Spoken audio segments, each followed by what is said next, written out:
Hace algún tiempo, durante un mes de febrero de hace 20 años, se produjo una violenta explosión en la superficie del Sol.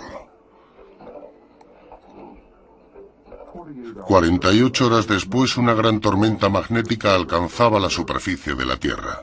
Ningún ojo humano detectó este huracán celeste ni vio cómo afectaba a la ecología fundamental del planeta.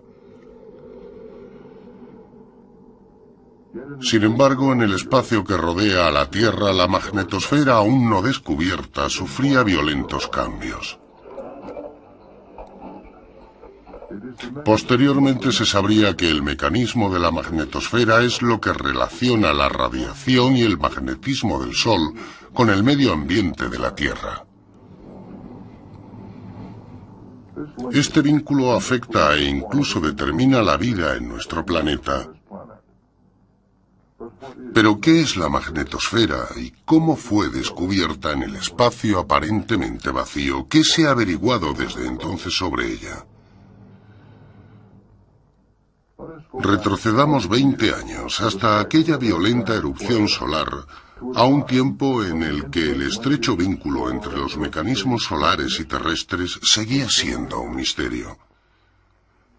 Imaginemos que son las 2:08 de la tarde del 9 de febrero de 1958. En un observatorio astronómico de Nuevo México se desarrollaba una escena como esta. Están implicados. Bueno, tenemos grado 2. Grado 2. Sigue aumentando de brillo. Tenemos un máximo. Brillo 2 más. Repito, brillo 2. Norte 22, este 40 y región 432.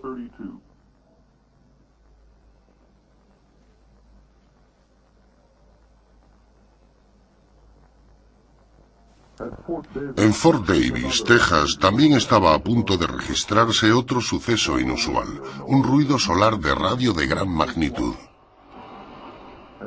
En ese momento, en la Tierra, se usaban ya aparatos electrónicos suficientemente sofisticados como para ser alterados por la tormenta magnética.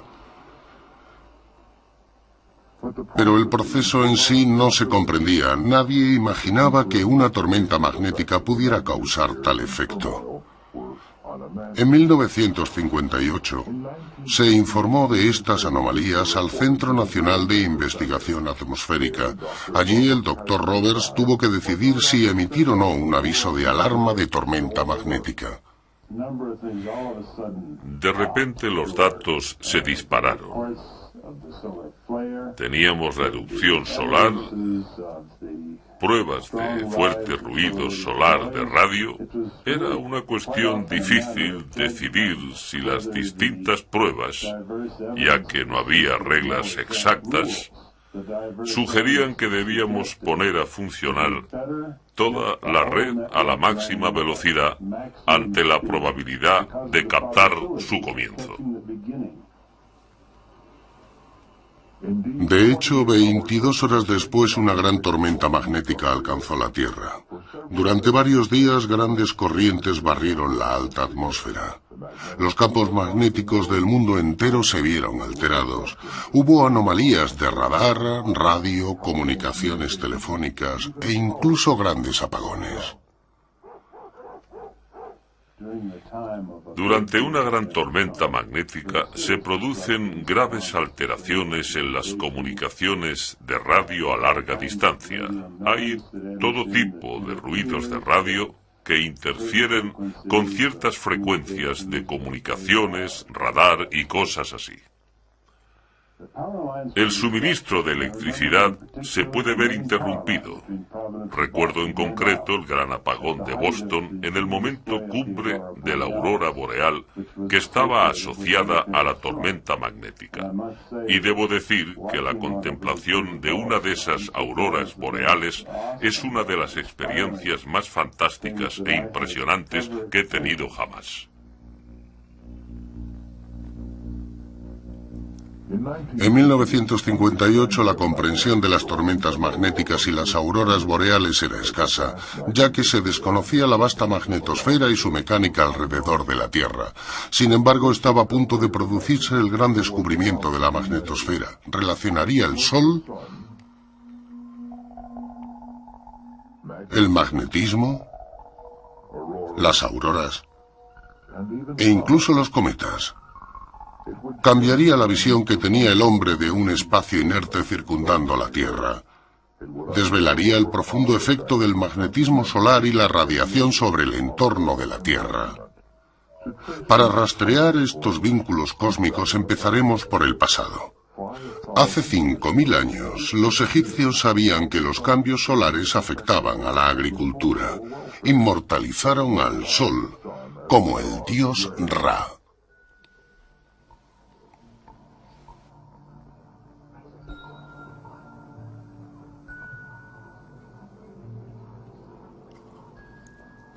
$200 años después, los druidas en sus ceremonias religiosas registraron los movimientos del Sol con toda precisión. Al mismo tiempo, los chinos estudiaban el movimiento y dirección de los cometas para adivinar su influencia sobre la humanidad. En Canterbury, en febrero de 1177, el cielo se llenó de terribles dragones de fuego de cabezas retorcidas.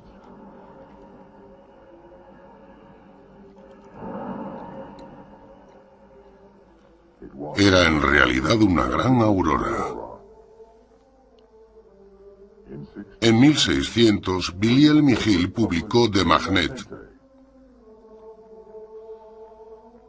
que concluye: Magnus magnes ipse et globis terrestris. La propia Tierra es un gran imán y su influencia se extiende por el espacio.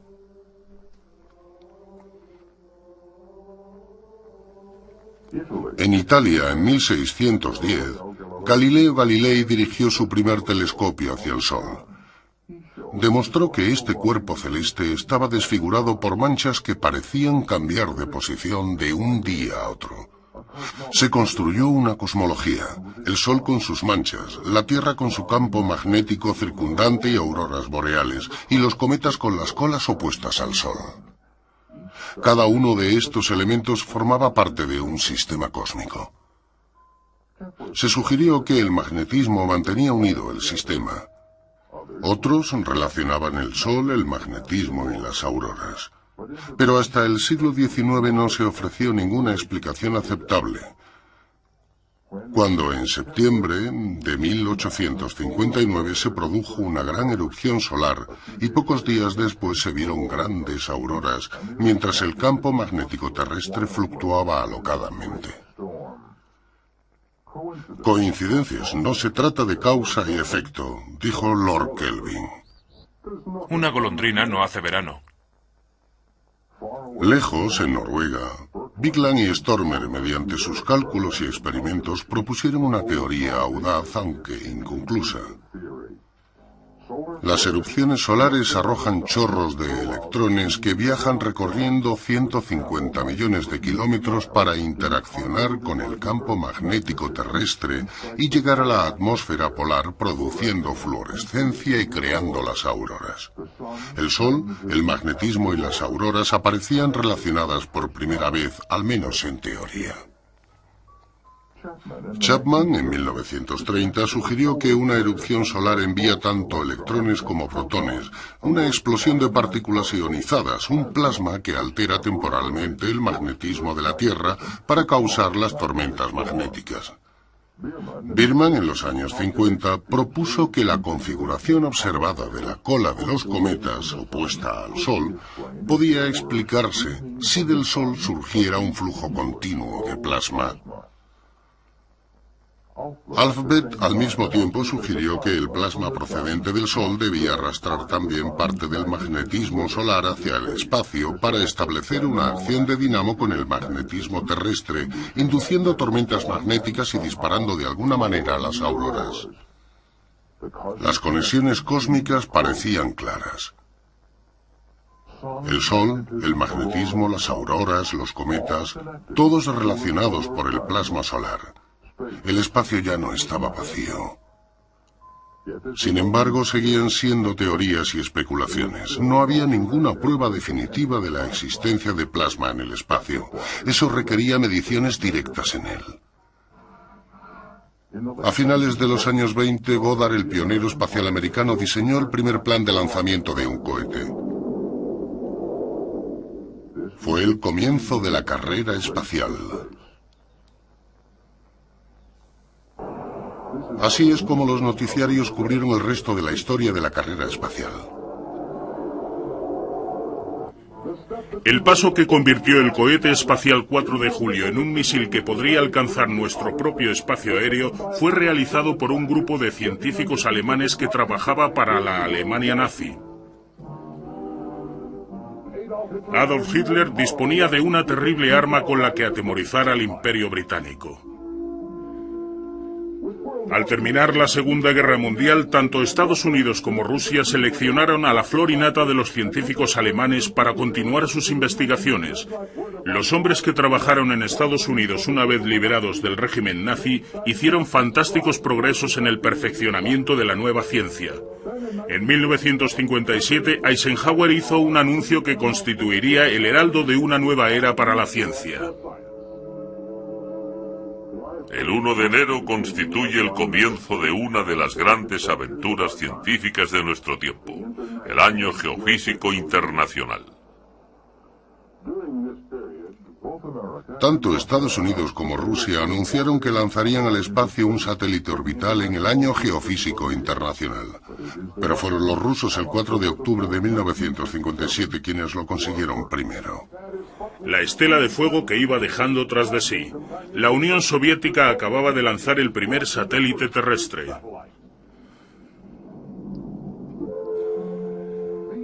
Esta película rusa ilustra cómo se desplegó la última fase al alcanzar la altitud adecuada, permitiendo que el satélite de 95 kilogramos iniciara su órbita alrededor de la Tierra a una altitud de 670 kilómetros.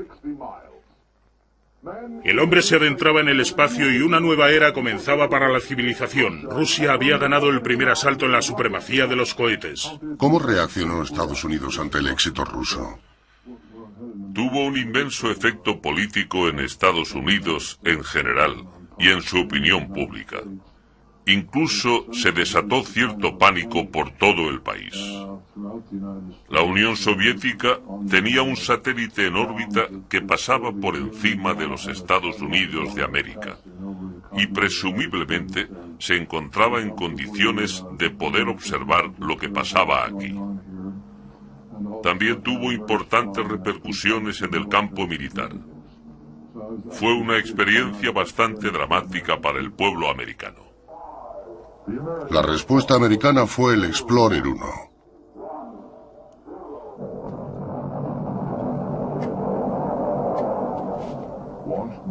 Fue lanzado por el ejército el 21 de enero de 1958. En él, el Dr. Van Allen había instalado un instrumento para registrar los rayos cósmicos, pero pronto se presentaron problemas. El contador dio casi inmediatamente una lectura de 0. Esta fue la reacción del Dr. Van Allen. Tuvimos muchas reuniones para debatir qué podía pasar, qué podía estar ocurriendo con el instrumento. Y la primera explicación razonable y lógica era que el aparato tenía algún fallo. En ese momento habría sido muy fácil decir: los instrumentos funcionan mal por alguna razón desconocida. Evidentemente la lectura no puede ser 0 porque hay rayos cósmicos ahí fuera. Pero algo debe haber fallado. Van Allen era un hombre cuidadoso y meticuloso. Sí, entonces tomamos un aparato similar y lo sometimos a exposición de rayos X y demostramos que se repetía la misma situación con el contador una y otra vez, a la misma altitud, latitud y longitud, y por tanto teníamos que estar observando un verdadero fenómeno físico. Descubrió que el contador no era 0, sino disparatado, mucho mayor de lo que nadie se habría esperado. Es decir, el contador se bloqueaba y no daba lectura. Así, él sugirió que la explicación eran los cinturones de radiación, aunque el dato de rayos X era mucho mayor de lo razonable o lo esperado. En cierto sentido, se tropezó con el descubrimiento, pero también es cierto que el éxito se debió a su habilidad y su persistencia. Este fue el primer y sorprendente descubrimiento en el espacio, el cinturón Van Allen de partículas. El espacio que rodea a la Tierra no era algo vacío e inerte. Electrones y protones se agrupaban ahí dentro del campo magnético terrestre. Ahora podía calcularse cómo los retenía el magnetismo terrestre y de dónde venían. Pero, ¿podía haberse predicho? Sí, naturalmente.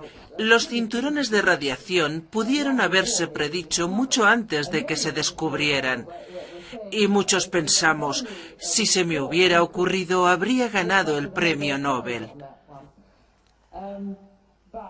Pero lo cierto es que nadie hizo una predicción clara. Y cuando al fin se descubrieron los cinturones de radiación, fue una gran sorpresa. Desde luego que pudieron haberse predicho, pero saber que cierta región puede almacenar partículas no es lo mismo que saber que cierta región almacena partículas. Encontrar esa región llena de partículas fue una sorpresa. Podría haberse supuesto la existencia de los cinturones, pero la cuestión de por qué se llenaron siguió siendo un enigma durante bastante tiempo. De este modo, un descubrimiento, la existencia de partículas eléctricas en el espacio alrededor de la Tierra que podían estar afectando a este planeta, impulsó la ciencia de la magnetosfera, el estudio de cómo y por qué se llenaron estas zonas del espacio. En 1958, en el laboratorio subterráneo James Van Allen, pensaron que el cinturón Van Allen revelaría pronto los secretos de las tormentas magnéticas y los aún inexplicables mecanismos de las auroras boreales. Seguíamos sin comprender el mecanismo de las auroras boreales. Sabíamos que no era una danza de los dioses en el cielo, pero no sabíamos cómo se generaba realmente la luz. Pero por primera vez teníamos las partículas que podían generar los rayos. Cuando se descubrieron los cinturones de radiación, me atrajo la idea de que las partículas del Sol podrían llenar estos cinturones de radiación y que las partículas ahí almacenadas procedían del Sol al menos en gran parte. El artículo en el que se acuñó la palabra magnetosfera proponía una región alrededor de la Tierra regida por el campo magnético terrestre.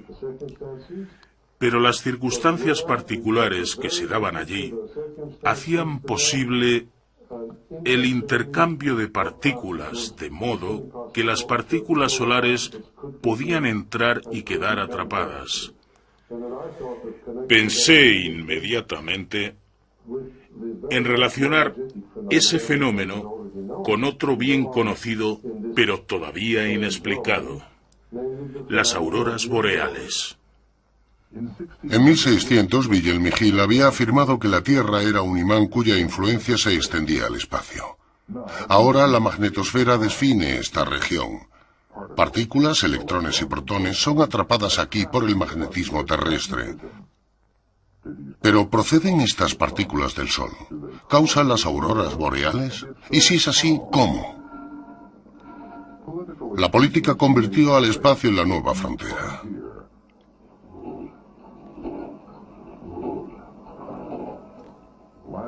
El dinero de los gobiernos ofrecía la oportunidad de buscar respuestas a estos misterios.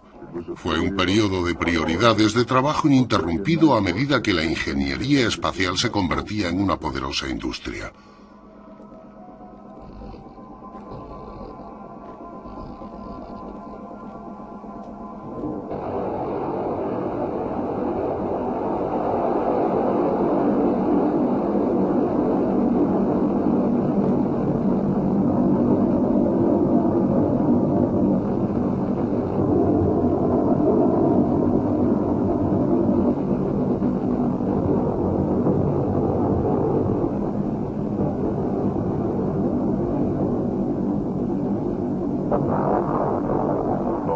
todos los esfuerzos tuvieron éxito. Pero se desarrollaron instrumentos para explorar este nuevo campo y encontrar respuestas a preguntas como: ¿emite el Sol continuamente partículas al espacio? Y de ser así, ¿cómo interaccionan con la Tierra?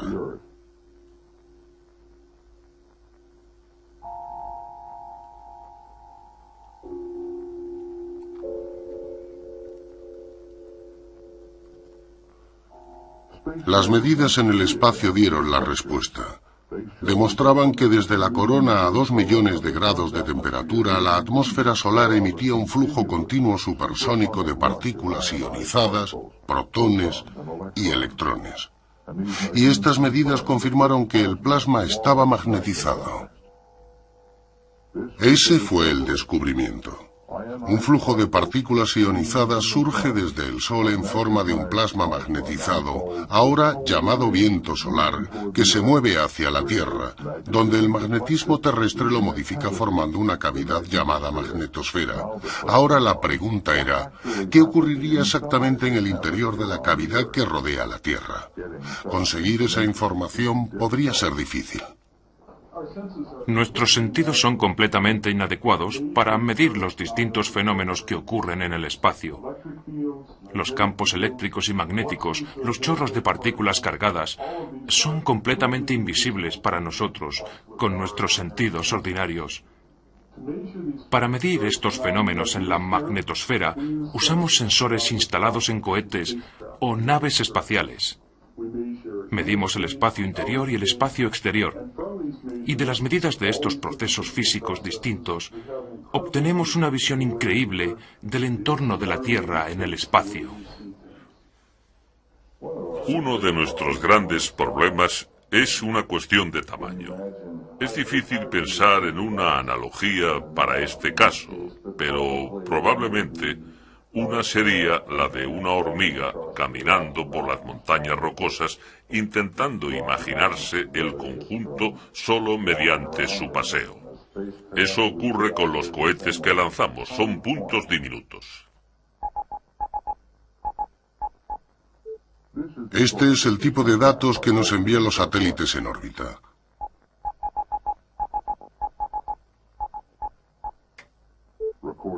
Grabaciones del espacio, de campos magnéticos y eléctricos, y de la fuerza y dirección del plasma.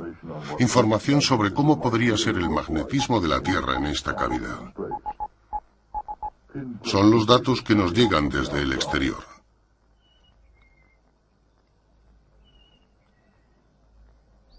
Estos datos tienen que ser captados en Tierra.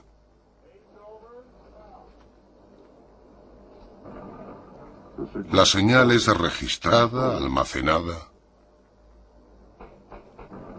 informatizada y descifrada para extraer su significado.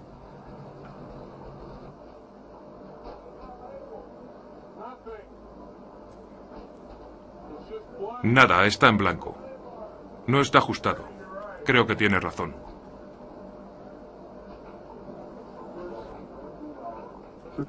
A comienzos de los años 60, el análisis de los datos había conseguido unir las piezas del rompecabezas para formar una imagen estática del magnetismo terrestre. A 60.000 kilómetros, una onda permanente modifica el flujo continuo supersónico de viento solar. Detrás de ella, el campo magnético terrestre es comprimido por delante y forma una larga cola. Esta es la primera imagen estática de la magnetosfera terrestre, pero el sistema es dinámico, así que el siguiente problema es construir una imagen en movimiento.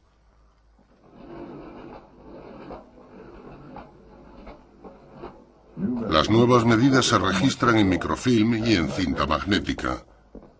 Los datos son almacenados para su análisis continuo y posterior comparación con los últimos resultados para descubrir cómo es en detalle la magnetosfera y cómo se mueve, para descubrir si las partículas solares procedentes del exterior pueden penetrar en ella.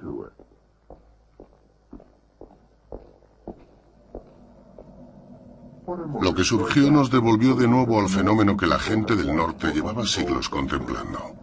En el Ártico, prácticamente cualquier noche del año, las auroras boreales iluminan el cielo. Ahora estos movimientos inexplicables a 120 kilómetros de altura podían ser las huellas de lejanas fuentes en un vasto sistema dinámico mucho más complejo que engloba la Tierra y mucho mayor y complejo que los cinturones Van Allen. Estos movimientos podrían estar vinculados al viento solar y al extenso campo magnético, así como a las partículas que penetran en él. La secuencia de acontecimientos, tal y como la conocemos ahora, es que hay un flujo de plasma procedente del Sol, una de las pocas cosas que se predijeron teóricamente, que llega y se encuentra con el campo magnético terrestre. En dirección del Sol se extiende el campo magnético. El flujo no penetra en él. Pasa rodeando la Tierra, comprimiendo el campo magnético y llega a la cola. Una de las características interesantes que hemos descubierto es que las partículas que han recorrido decenas de miles de kilómetros son bloqueadas por el campo magnético, pero acaban penetrando en la atmósfera. Lo más interesante que hemos descubierto en los últimos años es que en la zona de los polos el plasma acaba penetrando directamente en la atmósfera terrestre. De hecho, conseguimos enviar un cohete al segundo intento, porque el primer lanzamiento tuvo fallos, que consiguió penetrar en esa región. Y efectivamente vimos el plasma entrando directamente.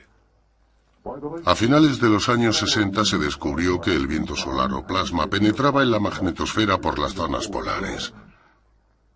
Dentro de la magnetosfera, plasmas dinámicos inmensamente mayores que los cinturones Van Allen se movían alrededor de la Tierra y hacia la cola. Y las partículas de la cola volvían recorriendo miles de kilómetros hasta la Tierra, tal vez encendiendo de alguna forma las auroras boreales. Pero grandes movimientos requieren gran energía, así que seguía siendo un misterio la procedencia de la energía para los grandes movimientos de la magnetosfera, de las que estas auroras eran un pálido reflejo. Se sugirió que el viento solar magnetizado del exterior de la magnetosfera podía transferir la energía para los movimientos dentro del sistema. Pero de ser así, ¿cómo? Bueno, si supiera la respuesta a la cuestión de cómo se transfiere la energía desde el viento solar a la magnetosfera, no estaría ante esta cámara hablando de ello, sino en mi despacho, escribiendo todo lo posible para demostrarlo y adelantarme a mis colegas, que también investigan este problema. Es enigmático. Hay puntos de vista conflictivos. Creo que no hay ningún científico que no esté de acuerdo en que el campo magnético interplanetario desempeña un papel crucial en la transferencia de energía desde el espacio interplanetario al campo magnético de la Tierra. Pero cuando vamos al verdadero mecanismo de transferencia y al modo en que esa energía se mueve dentro de la configuración del campo magnético, solo hay un acuerdo general sobre los procesos físicos. Y, naturalmente, encontramos un gran número de teorías contrapuestas, porque es un problema de límites. Y nadie conoce los valores de los límites realmente. Desde el límite entre las líneas magnéticas de la Tierra y las líneas de viento solar surge una teoría. Si las líneas solares se conectan y son arrastradas hacia la Tierra, se produce un efecto tipo dinamo que estaría transfiriendo energía desde el viento a la magnetosfera, suficiente energía para lo que estaba emergiendo como un proceso fundamental dentro del sistema y para explicar por primera vez las auroras. Porque las grandes auroras se consideraban ahora como el posible producto final de un proceso fundamental y misterioso dentro de la magnetosfera, un vasto proceso que recibía el nombre de subtormenta. Pero la naturaleza exacta de este proceso clave en la magnetosfera seguía sin estar clara. Esto se convirtió en el siguiente misterio a resolver. Ahí está el mecanismo que genera las auroras boreales. Sabemos que el flujo de plasma procede del Sol y sabemos que choca e interactúa con el campo magnético terrestre que podemos medir desde la superficie. Pero interactúa de modo que estas partículas son aceleradas hacia la atmósfera, como ocurre en nuestros aparatos de televisión. La pantalla es la atmósfera y las imágenes que vemos son como las auroras boreales que se presentan en el cielo. Y el auténtico misterio no es que el plasma proceda del Sol, eso ya lo sabemos, igual que sabemos que las partículas que llegan a la atmósfera constituyen una forma de luz. El problema es que hay un proceso de aceleración en la atmósfera. Lo cierto es que desconocemos el verdadero mecanismo que genera la luz. Esta es una grabación de rayos de partículas aceleradas, de corrientes detectadas en la magnetosfera que podrían formar parte del misterioso proceso de subtormentas que provocan las luces. Lo que estamos haciendo es tomar muestras en puntos distintos de nuestra magnetosfera. Lo que vemos en la imagen es la variación de esas corrientes, y estudiando esas variaciones confiamos en formarnos una idea clara de cómo funciona el conjunto.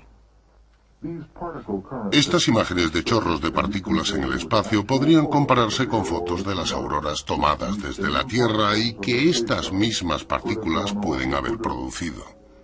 Conexiones como esta pueden dar pistas de cómo funciona una subtormenta, de cómo tal vez la lejana magnetosfera del Sol, tras una violenta erupción, dispara un mecanismo oculto que de alguna manera vuelve a acelerar esas partículas hacia la Tierra, creando estas luces. La búsqueda de pistas para desvelar el proceso de subtormentas es el núcleo de las investigaciones actuales.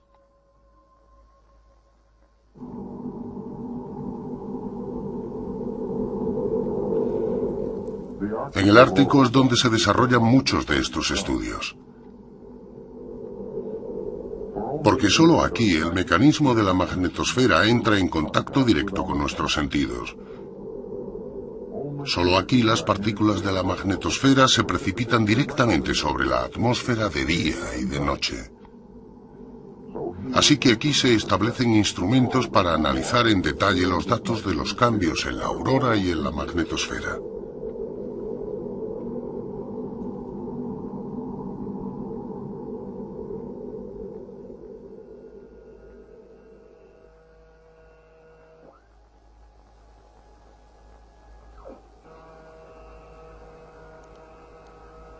Son instrumentos para analizar las formas, colores y movimientos de las grandes auroras y que desvelen tal vez el mecanismo que causa estas luces o el repentino estallido de energía distante y el misterioso mecanismo de aceleración de la subtormenta.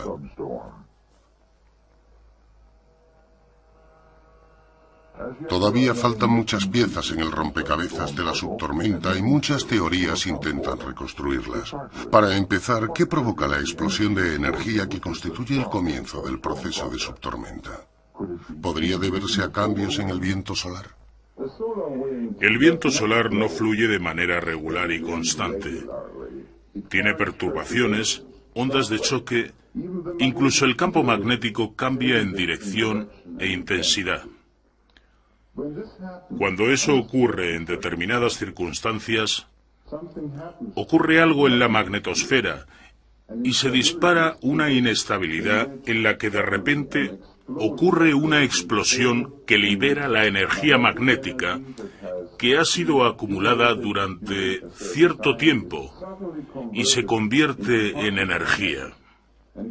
Y la típica partícula de viento solar que se había quedado atrapada en la cola se acelera hacia nosotros y es inyectada en los cinturones de radiación o se precipita en la atmósfera provocando las auroras. Así que la magnetosfera puede ser perturbada por cambios exteriores en el viento solar, causando un espasmo en el sistema y provocando una subtormenta, donde la energía almacenada es liberada repentinamente, acelerando rayos de partículas hacia la Tierra y creando las auroras. Observémoslo de nuevo, porque este proceso de subtormentas puede liberar a la atmósfera tanta energía como un gran terremoto. o tanta electricidad como la que generaría el mundo entero, y este proceso puede ocurrir varias veces en una noche. Esto al menos ilustra una teoría. No hay una sola teoría. Hay varias teorías que compiten entre ellas para explicar uno u otro fenómeno en la magnetosfera. La investigación en el Ártico continúa para resolver estas preguntas. ¿Cómo se crean las subtormentas? ¿Cómo se aceleran los rayos de las auroras? ¿Qué significa y qué ocultan los patrones de las auroras? ¿Cómo afecta la gran transferencia de energía al balance ecológico de la estratosfera o al clima? ¿Cuál es el auténtico mecanismo de la magnetosfera que vincula el entorno del Sol con el de la Tierra con solo las auroras como evidencias visuales?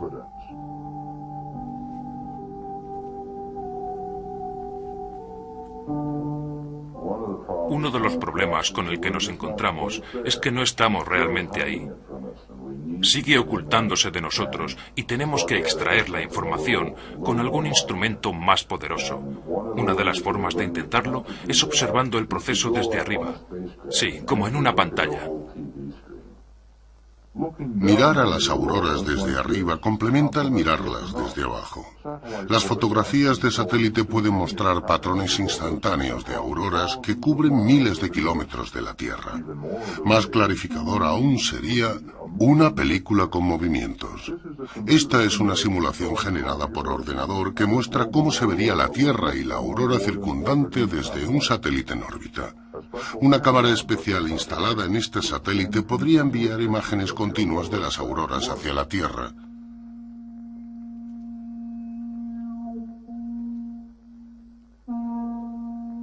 Esta es una prueba del prototipo de un equipo.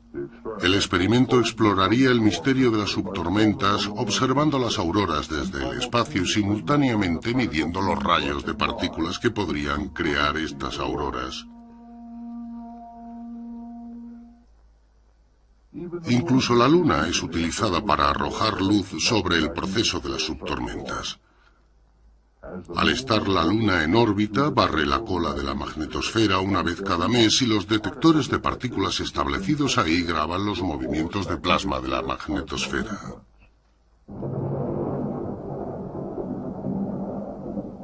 Los rayos pueden dar también pistas sobre las subtormentas y los mecanismos de la magnetosfera produciendo interferencias.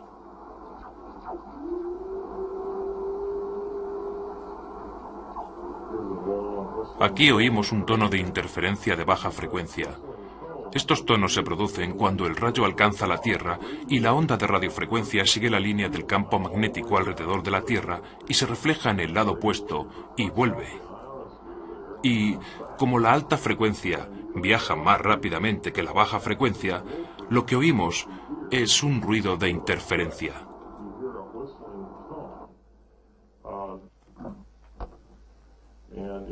En los últimos años hemos estudiado estos tonos usándolos como herramientas para explorar la magnetosfera. Por ejemplo, se puede determinar la densidad de electrones, el número de electrones por centímetro cúbico o unidad de volumen en el plasma o en la magnetosfera.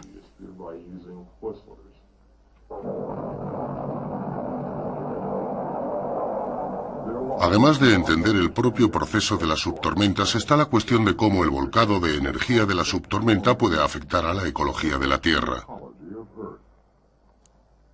Este cohete libera campos magnéticos y eléctricos de vario a gran altitud. Es un experimento activo. Se trata de alterar la magnetosfera y observar cómo reacciona. Los experimentos activos son probablemente el futuro de la investigación de la magnetosfera.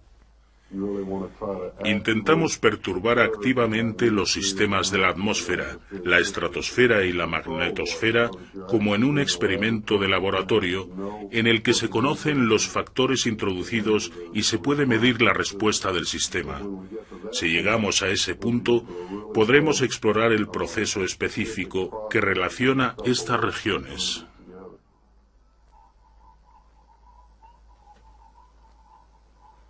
Las ondas de radio y radar constituyen otra forma de experimentos activos. Se trata de perturbar la magnetosfera y registrar las respuestas. En el norte de Canadá se está realizando otro experimento activo.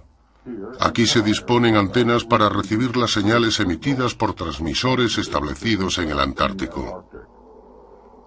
Las señales que viajan por la magnetosfera serán modificadas según las partículas que encuentren. Los experimentos más activos se realizarán a bordo de la lanzadera espacial. Con la lanzadera espacial tenemos la oportunidad de introducir al hombre en el experimento. La lanzadera espacial nos permitirá realizar una gran variedad de experimentos que no hemos podido realizar hasta ahora. Los científicos podrán interactuar con el medio que rodea a la nave, explorar el medio y medir la respuesta. Esa es la diferencia principal. ¿Qué se sabe entonces del espacio terrestre hoy en día? Las simulaciones de laboratorio del campo magnético de la Tierra y del viento solar que llega hasta ella han conseguido crear una representación visible de la magnetosfera. Pero la imagen es borrosa y no está a escala. Las auténticas condiciones del espacio y de la magnetosfera no pueden ser replicadas. Las mediciones y las ondas espaciales solo permiten una reconstrucción de la magnetosfera en forma de diagrama. Vemos el viento solar, la onda de choque, la distorsión del campo magnético terrestre confinado en la magnetosfera y los dominios del plasma. Los diagramas en movimiento suponen imágenes simplificadas de esta compleja maquinaria en el espacio, donde hasta hace poco se consideraba que había un vacío inerte. De todas formas, esto representa un gran progreso desde aquella gran tormenta que en 1958 sorprendió al Dr. Roberts. Teníamos ideas mucho más simples sobre cómo se producían las tormentas magnéticas. Creíamos que las partículas cargadas procedentes del Sol que llegaban a la atmósfera de la Tierra producían directamente las auroras boreales. Ahora hemos descubierto la fantástica gama de fenómenos complejos asociados con la magnetosfera. Cuando se produce una gran erupción solar, un volumen inmenso de plasma se calienta hasta temperaturas de millones de grados. Esta burbuja se desplaza hacia la Tierra a gran velocidad, tardando un día en llegar a la superficie de la Tierra. Cuando llega tiende a empujar la magnetosfera por este lado y aplastar la cola por el otro. Al aplastar la cola de la magnetosfera, el plasma se empuja hacia la Tierra, produciendo las auroras que se van desplazando hacia el ecuador, aumentando de brillo y extendiéndose alrededor de la Tierra. Además, a grandes latitudes tenemos grandes campos eléctricos. Estos campos eléctricos se desplazan a velocidades de 1 o 2 kilómetros por segundo, varios miles de kilómetros por hora. Hay todavía muchos efectos de las auroras boreales y de las tormentas magnéticas que desafían una explicación detallada, así que todavía hay mucho por descubrir en la ionosfera y en las capas superiores de la atmósfera. Una medida del cambio de perspectiva es la actual investigación sobre los cambios en el Sol. Actividad en la región 331. Leyendo actividad. Región 331. Se trata de una erupción importante. Comienzo a las 19:58. Este es el Centro de Predicción Meteorológica de Colorado, donde se toman datos de la magnetosfera y del Sol 24 horas al día. Conecte los monitores. Hay una erupción en progreso. Región 331. Hora de comienzo 19:58. Localizada al norte 13.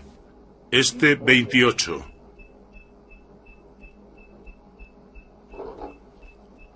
Hay una gran erupción. ¿Podéis ayudarme? Hoy se entiende que la magnetosfera es una maquinaria compleja que transforma el viento solar en enormes perturbaciones del entorno terrestre. Se sabe que una gran erupción solar altera las comunicaciones por radio de un avión.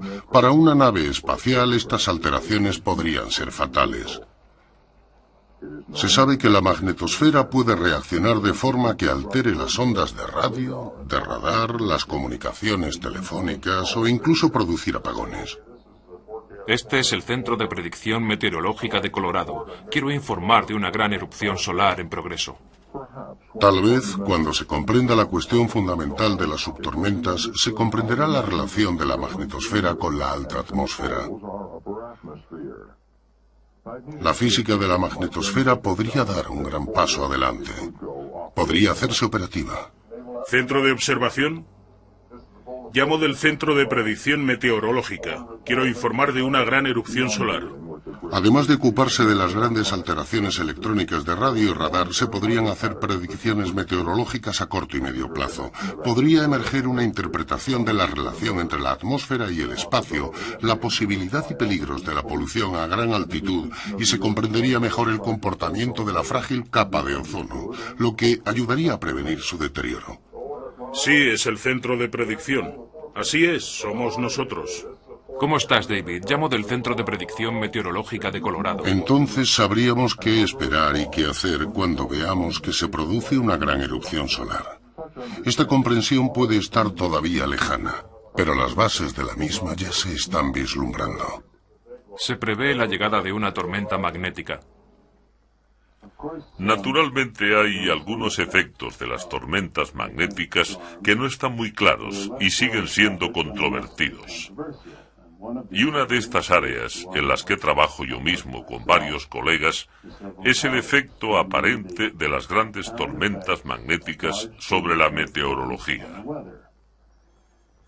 Hemos encontrado algunas pruebas bastante convincentes, aunque no todos mis colegas están convencidos de que cuando se produce una gran tormenta magnética, hay efectos globales sobre la atmósfera con centros de baja presión que se corresponden con tormentas importantes en el Golfo de Alaska y que se hacen más profundos en los primeros 2, 3 o 4 días. Sabemos que estas tormentas están relacionadas con la entrada de partículas desde la magnetosfera a la atmósfera terrestre. Luego estudiamos lo que ocurre en los vientos y las temperaturas de la atmósfera a unos 15.000 metros de altitud. Parece que hay un efecto claro sobre la meteorología. Y sospecho que si hay un efecto a corto plazo, también hay un efecto a una escala de tiempo de años o décadas. Así que tal vez al final descubramos que este mecanismo está afectando al clima. Más allá de los cambios climáticos está el efecto sobre los organismos vivos cuando toda la magnetosfera se altera durante las inversiones de polaridad magnética de la Tierra, lo que al parecer ocurre cada 700.000 años.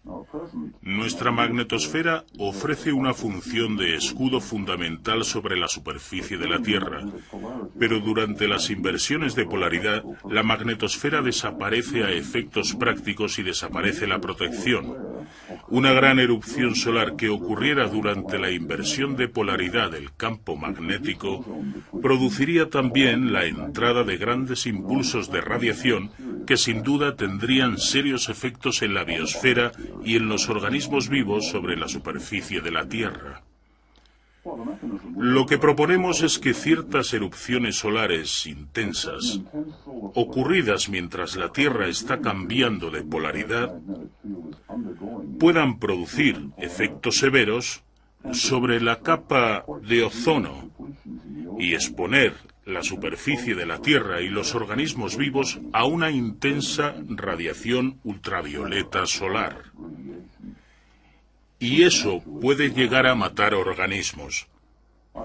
No creo que se trate de un mecanismo del que debamos preocuparnos demasiado.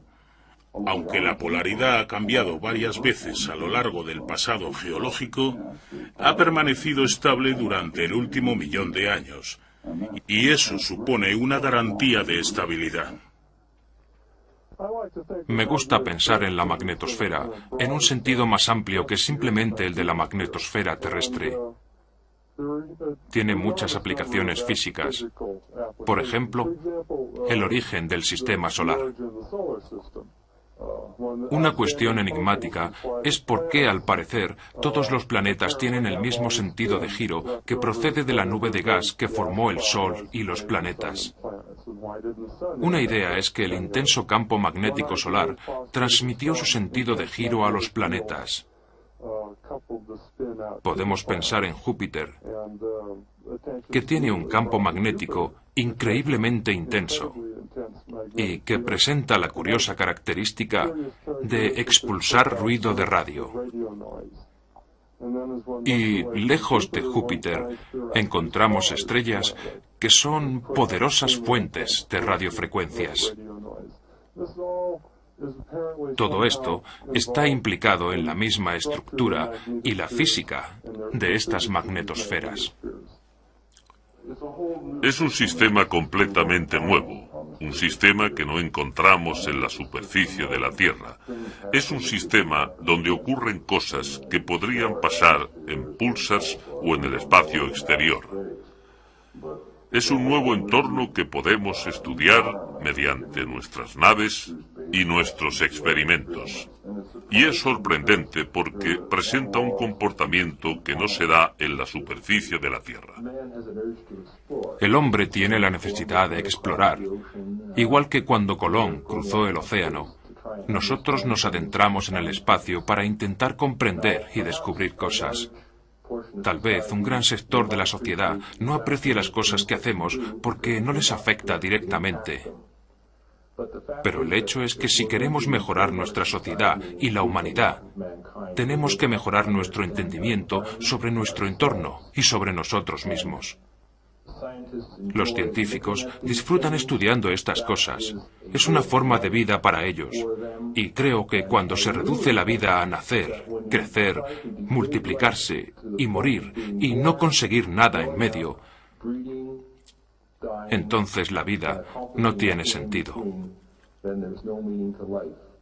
La ciencia espacial es un aspecto del modo en el que la humanidad da sentido a su vida.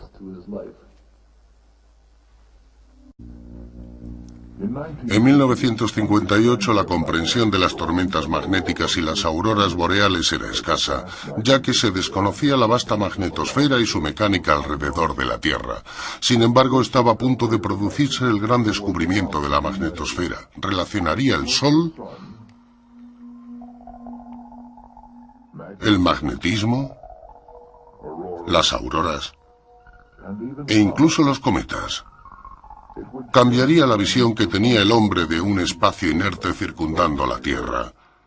Desvelaría el profundo efecto del magnetismo solar y la radiación sobre el entorno de la Tierra. Para rastrear estos vínculos cósmicos empezaremos por el pasado. Hace 5000 años, los egipcios sabían que los cambios solares afectaban a la agricultura. Inmortalizaron al Sol como el dios Ra.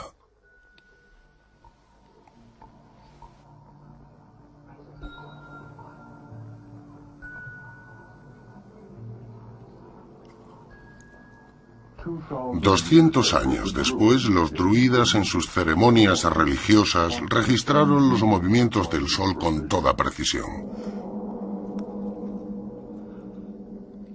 Al mismo tiempo, los chinos estudiaban el movimiento y dirección de los cometas para adivinar su influencia sobre la humanidad. En Canterbury, en febrero de 1958, en un observatorio astronómico de Nuevo México se desarrollaba una escena como esta. Están implicados. Bueno, tenemos grado 2. Grado 2. Sigue aumentando de brillo. Tenemos un máximo. Brillo 2 más. Repito, brillo 2. Norte 22, este 40 y región 432.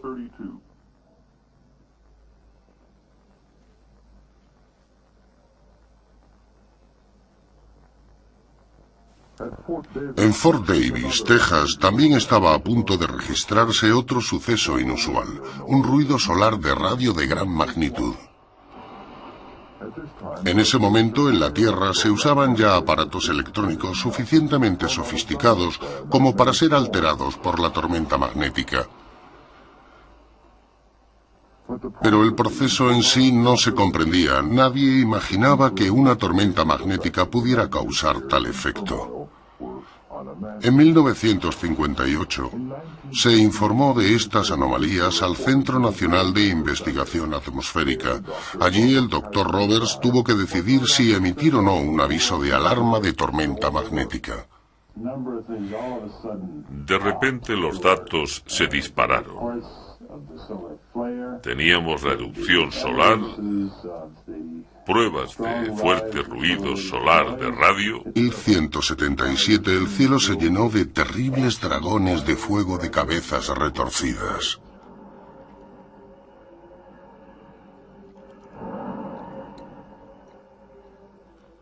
Era en realidad una gran aurora.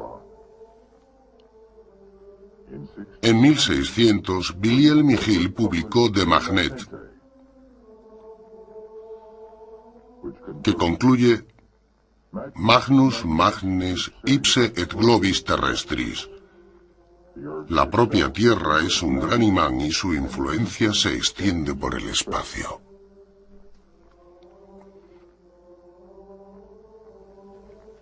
En Italia, en 1610, Galileo Galilei dirigió su primer telescopio hacia el Sol.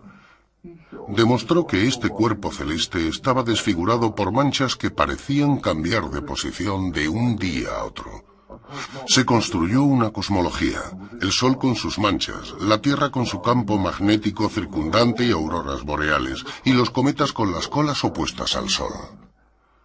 Cada uno de estos elementos formaba parte de un sistema cósmico.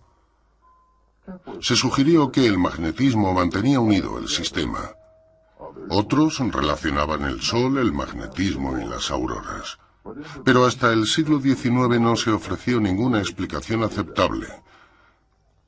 Cuando en septiembre de 1800... Era una cuestión difícil decidir si las distintas pruebas, ya que no había reglas exactas, sugerían que debíamos poner a funcionar toda la red a la máxima velocidad ante la probabilidad de captar su comienzo. De hecho, 22 horas después una gran tormenta magnética alcanzó la Tierra. Durante varios días grandes corrientes barrieron la alta atmósfera. Los campos magnéticos del mundo entero se vieron alterados. Hubo anomalías de radar, radio, comunicaciones telefónicas e incluso grandes apagones. Durante una gran tormenta magnética se producen graves alteraciones en las comunicaciones de radio a larga distancia. Hay todo tipo de ruidos de radio que interfieren con ciertas frecuencias de comunicaciones, radar y cosas así. El suministro de electricidad se puede ver interrumpido. Recuerdo en concreto el gran apagón de Boston en el momento cumbre de la aurora boreal que estaba asociada a la tormenta magnética. Y debo decir que la contemplación de una de esas auroras boreales es una de las experiencias más fantásticas e impresionantes que he tenido jamás.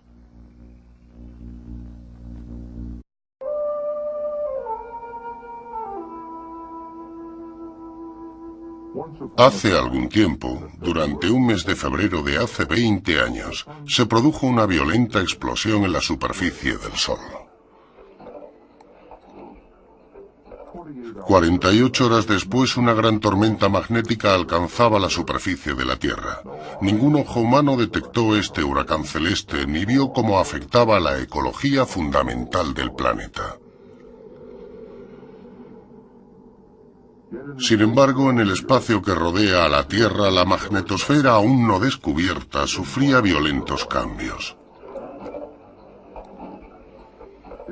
Posteriormente se sabría que el mecanismo de la magnetosfera es lo que relaciona la radiación y el magnetismo del Sol con el medio ambiente de la Tierra. Este vínculo afecta e incluso determina la vida en nuestro planeta. Pero, ¿qué es la magnetosfera y cómo fue descubierta en el espacio aparentemente vacío? ¿Qué se ha averiguado desde entonces sobre ella? Retrocedamos 20 años, hasta aquella violenta erupción solar, a un tiempo en el que el estrecho vínculo entre los mecanismos solares y terrestres seguía siendo un misterio. Imaginemos que son las 2:08 de la tarde del 9 de febrero de 1900.